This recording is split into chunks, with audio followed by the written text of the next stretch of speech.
अस्सलाम वालेकुम dear student class 5 science के साथ सर यूनस। आज का हमारा टॉपिक है बेटा मेजर्स टू रिड्यूस पोल्यूशन, कि हम वो कौन से इकदाम कर सकते हैं जिससे हम पोल्यूशन को कम कर सकते हैं बेटा।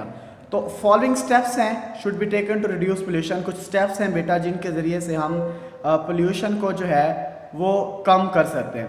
उसमें जो फर्स्ट स्टेप है बेटा हमारे पास वो ये है कि factories and industries should be shifted away from cities, कि जो फैक्ट्रीज़ और इंडस्ट्रीज़ होती हैं आप उन्हें सिटीज़ से दूर शिफ्ट करें, मीन शहरों से बाहर लगाएं। इससे भी पोल्यूशन कम होगा, क्योंकि जब हम इन शहरों से बाहर लगाएंगे, क्योंकि शहरों में आबादी ज़्यादा होती है, जहाँ आबादी ज़्यादा होती है वहाँ पर जो है बीमारियों के बढ़ने की वजह भी जो इजाफा है, क्योंकि जब हम सिटीज़ के अंदर जो है ना आबादी ज़्यादा होती है और उस वजह से जो है वहाँ पर जो बीमारियों की बढ़ने की शरह होती है वो भी ज़्यादा हो जाती है। सेकंड पॉइंट है वो कहता है industrial waste should be treated and made ineffective before releasing into the atmosphere, कि जो इंडस्ट्रीज़ का वेस्ट होता है ना, जब आप उन्हें ट्रीटेड करते हो या आप उन्हें बाहर फेंकते हो तो उस एटमॉस्फेयर के अंदर फेंकने से पहले आप उसे अच्छी तरीके से उसके अंदर जो है ना उसमें से जो फजलात होते हैं या जम्स वगैरह होते हैं, जो उसमें जो बैक्टीरिया होते हैं या जो ऐसे मटेरियल जो बीमारियां काज करते हैं वो आप वहाँ से रिमूव कर लें। थर्ड पॉइंट वो ये है कि industrial waste and sewage should not be added into the fresh water of river and other water bodies, कि जो इंडस्ट्रियल वेस्ट होता है या जो गटर वगैरह सीवेज का पानी होता है आप उसे कभी भी दरियाओं के अंदर और दूसरी वाटर बॉडीज़ के अंदर जैसे रिवर्स, कैनाल एंड स्ट्रीम्स के अंदर जो है ना वहाँ पर ना फेंके तो बेहतर होगा, क्योंकि उससे भी जो है ना पोल्यूशन इंक्रीज होती है। अगर आप ये इकदाम करेंगे तो आपका जो पोल्यूशन है वो 100% वो रिड्यूस होगा। Fourth point is that domestic rubbish and other solid waste should not be thrown into the street or open places, कि जो घर का कूड़ा करकट होता है और इसके अलावा जो हमारे रबिश टिन कैंस वगैरह प्लास्टिक बैग्स हो गए आप इन्हें ओपन प्लेसेस के अंदर या स्ट्रीट्स के जो गलियां होती हैं उसमें ना फेंकें, आप एक ख़ास जगह पर उन्हें थ्रो आउट करें ताकि इससे भी रिड्यूशन में जो पोल्यूशन है उसमें कमी आ सके। They must be disposed of properly, आप उन्हें अच्छे तरीके से डिस्पोज ऑफ करें। डिस्पोज ऑफ का मतलब होता है कि उन्हें इस तरह से डील करना कि जो जर्म्स बैक्टीरिया हैं उससे वो पैदा ना हो।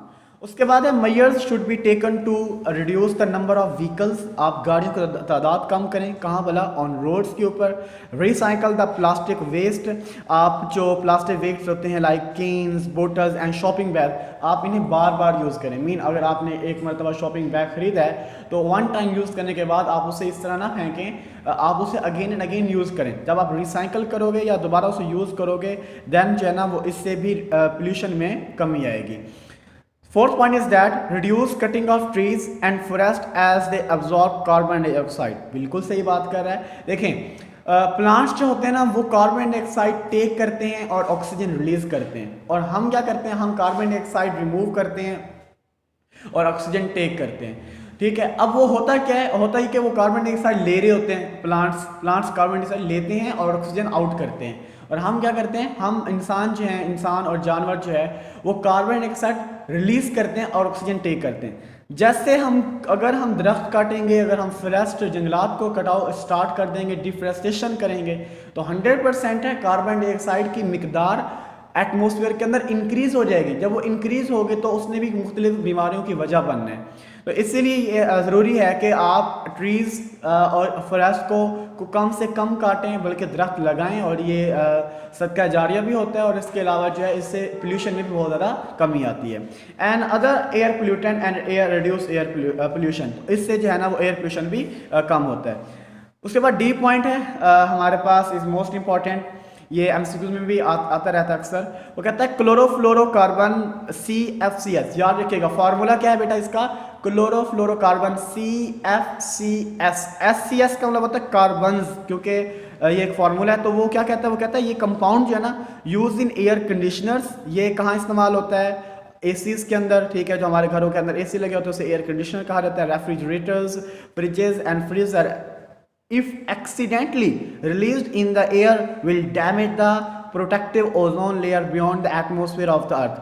अल्लाह ने हमारी अर्थ के अराउंड ना एक लेयर बनाई है। उस लेयर का काम ये होता है कि हमारी जो सन रेज आ रही होती हैं उसमें अल्ट्रावायलेट रेज भी होती हैं, ऐसी शुआएं होती हैं जो जो हमारी स्किन के ऊपर बहुत ही बीमारियां काज करती है। तो अल्लाह ने वो एटमॉस्फेयर के अराउंड एक ओजोन लेयर बना दी है जो कि उन हार्मफुल ख़तरनाक रोशनी को, जो शुआएं होती हैं उनको रोक लेती है, और जो हमारे लिए इम्पॉर्टेंट होते हैं, जो हमारे लिए फ़ायदेमंद होती हैं, वो हमारी जो है ज़मीन तक, हमारे तक पहुंच जाती हैं।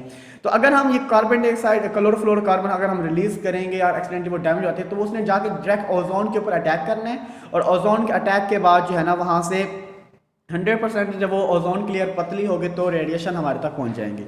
This can lead to various serious consequences on human health. इसके बेतहाशा ख़तरनाक रिजल्ट्स आते हैं। It is therefore important to alternate the CFC should be used to avoid damage our earth natural system।